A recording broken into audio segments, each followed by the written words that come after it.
कौन कहता है कि मेहनत करने वाले का नाम नहीं होता?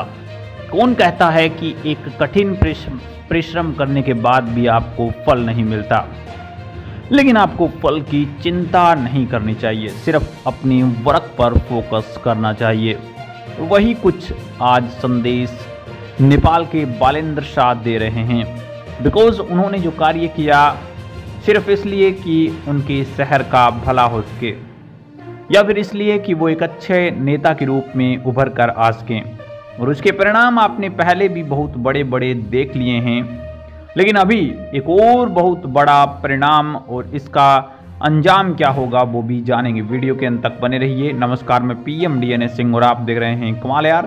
तो हम जानेंगे कि कौन सा इंडियन मीडिया आज नेपाल के बालेंद्र शाह की तारीफ करने से बिल्कुल भी नहीं चूक रहा है और इसके साथ साथ क्या बोल रहा है वो भी जानेंगे। वीडियो के अंत तक बने रहिए और अगर आप चैनल पे नए हों तो चैनल को सब्सक्राइब करके बेल आइकन दबा लीजिए ताकि आपको फुल अपडेट भी सबसे पहले मिल सके। चलिए वीडियो को शुरू करते हैं।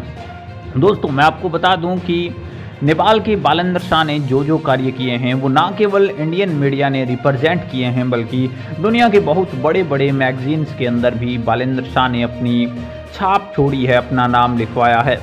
यहाँ तक कि इंडियन मीडिया के इस एपिसोड के अंदर पूरे के पूरे 10 या 11 मिनट का एपिसोड है जिसमें सिर्फ और सिर्फ एक बात करी गई है नेपाल के बालेंद्र शाह की, नेपाल के बालेंद्र शाह के कार्यों की।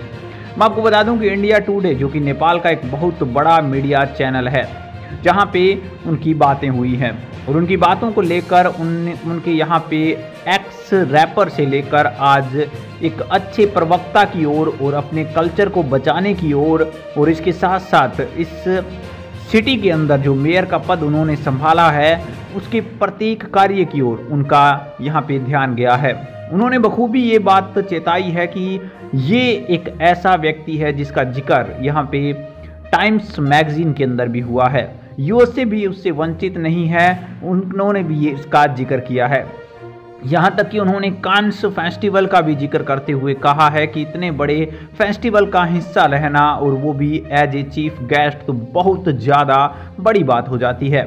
यहाँ पे अगर मैं बात करूँ दोस्तों बालेंद्र शाह की, तो बालेंद्र शाह आज इंडियन मीडिया में टॉप पर इसलिए भी चल रहे हैं क्योंकि उनके फॉर्मूले को कहीं न कहीं इंडिया के अंदर भी अपनाया गया है। आप सोच रहे होंगे कि ऐसा कब और कैसे हुआ। मैं आपको बता दूं कि जैसे ही बालेंद्र शाह मेयर का चुनाव जीतते हैं, उनका एक चीज़ फेमस होता है बुलडोज़र, और बुलडोज़र के जरिए वो काफ़ी कुछ कार्य करते हैं। उनके बारे में बताना जरूरी नहीं समझता क्योंकि सभी लोग जानते हैं और हमने वीडियो में पहले भी जिक्र किया है।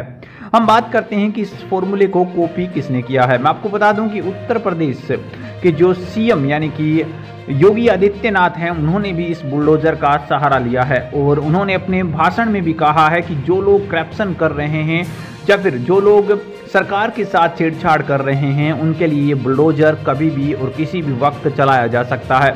कुछ इस तरह का ही काम यहाँ पे बालेंद्र शाह ने पहले ही कर दिया था, यानी कि ये हुआ, ये फॉर्मूला यहाँ से लिया गया है।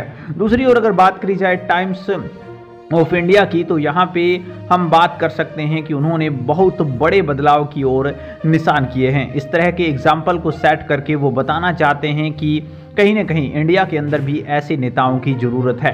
दूसरी ओर एक और चीज़ बड़ी ये निकल कर सामने आती है कि बालेंद्र शाह का जो जिक्र हुआ है, इस तरह का जिक्र तो आज तक पहले नेपाल के किसी पीएम का भी नहीं हुआ, और जो कि ये तो एक मेयर हैं और मेयर होते हुए भी उन्होंने जो एक्शन लिए हैं, उन्होंने जो कार्य किए हैं, उन्होंने जो हाईलाइट अपनी बनाई है, अपनी इमेज बनाई है, वो इतनी ज़्यादा उम्दा है कि लोग आज नेपाल के पीएम को नहीं जानते इतने, जबकि एक बच्चा यहाँ पे बालेंद्र शाह को जरूर जानता है। ना केवल नेपाल के अंदर बल्कि भारत के अंदर, इसके साथ साथ और भी कंट्रीज के अंदर बालेंद्र शाह के चर्चे ज़्यादा हैं।